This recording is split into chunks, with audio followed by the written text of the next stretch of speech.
Walking or standing all day on hard surfaces can leave your feet sore, your legs tired, and even trigger discomfort if you're in the wrong shoes. I've tested 5 of the most popular models, and while some felt incredible, others had hidden issues that could cause problems if you're on your feet for hours. Let's break down the best, the worst, and which shoes I'd recommend depending on your needs. The Asics Gel-Kayano 32 is a stability classic with a few big updates. Softer Flight Foam Blast Plus Eco midsole, pure gel in the heel, and a thin gusseted tongue with a new engineered mesh. At 300 grams, it's a little bit stiffer in the forefoot, and it can feel a little bit clunkier when transitioning from the back to the front of the shoe compared to some of the more lightweight options on the market. However, if you need plush cushioning, arch support, and moderate to max stability, then this is a durable, dependable daily walking shoe. It's great if you've got flatter feet, or if you're someone who needs some extra overpronation control. But if you're looking for something light and nimble, we have some other shoes that we'll talk about later in the video that cover this. The next shoe is even wider and more cushioned, and it will actually feel like the Gel-Kayano is quite a narrow shoe when you look at this. The New Balance More V6 is all about cushioning.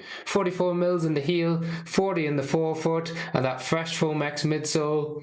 It's soft, broad, and stable. Despite being soft and having all that cushioning, it's not as cloud-like underfoot as you would expect. And its broad outsole underneath can give you a bit of a wider look on your feet if that's something that you don't enjoy aesthetically. However, it's an excellent option if you do have wider feet, if you have bunions, struggle with metatarsalgia, or just generally want extra space in that forefoot, as there's a huge amount in there for your toes to display. As a result, it's one of the best options if you spend long hours on hard floors. But if you loved the softness and the plushness of the previous version 5, you may not enjoy this version as much. Still, for all that cushioning and all that softness, it's not the lightest shoe on the market, especially compared to the next shoe that I'm going to show you, which is a completely slimmed down, lightweight option with a much more natural feel and a bit more ground contact.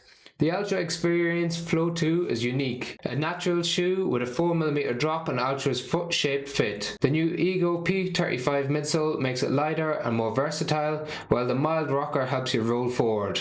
One of the issues that people can encounter with this shoe is a 4mm drop can place extra strain on their calf and their Achilles if they're not used to that low of a drop. Most shoes are 6 to 8mm drop, so dropping down to a 4 or some of Altra's other shoes with a 0mm drop can really put extra strain on the back of that ankle. However, if you're looking for a more natural feeling shoe with a wide, roomy anatomical toe box, then this is an excellent option. Also, if you're someone that's interested in transitioning from a normal max cushion shoe down to a more minimalist shoe, this is a really great in-between shoe. So it's a really lightweight option, anatomical fit, but just keep in mind the influence it can have on the back of your leg. And while this is a pure natural shoe, the next shoe that we've got in line is one of the most max cushioned but deceptive shoes on the market. The Brooks Glycerin Max is the newest max cushion trainer. 45mm in the heel, 39mm in the forefoot, DNA tuned nitrogen foam, and a late aggressive forefoot rocker. For a max cushion shoe, it's quite stable given the large sidewalls on the inside and the outside of the shoe and the large amount of sole flare.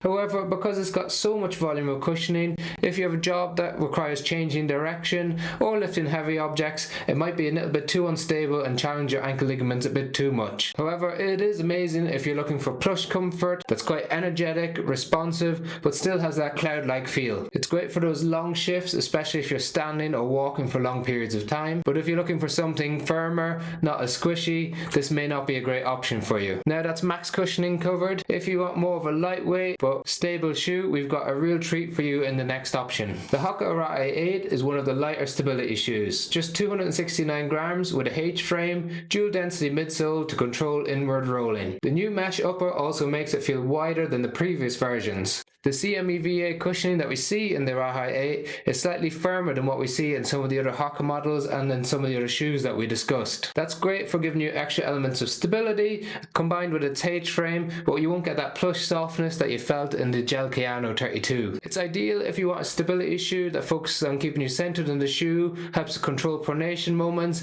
lightweight, and it's quite nimble. So when you compare it next to all the other options, you see how each one has their own quality. Depending on the type of activity that you need, speed and a different foot shape and support requirements. So which would you choose? Who uses orthotics, we generally recommend something like the New Balance More V6 because of that wide platform, plenty of space inside the shoe, or another option is the Brooks Ghost Max 3, which we'll put a link to in the description below. If you have any questions on any of these shoes, please drop them in the comment section below. I love getting back to you and love getting your opinions on any shoes that we might have left out that you really enjoy. Otherwise, if you just found the video helpful or interesting, liking, sharing, subscribing does make a massive difference to the channel. Thank you very much for watching.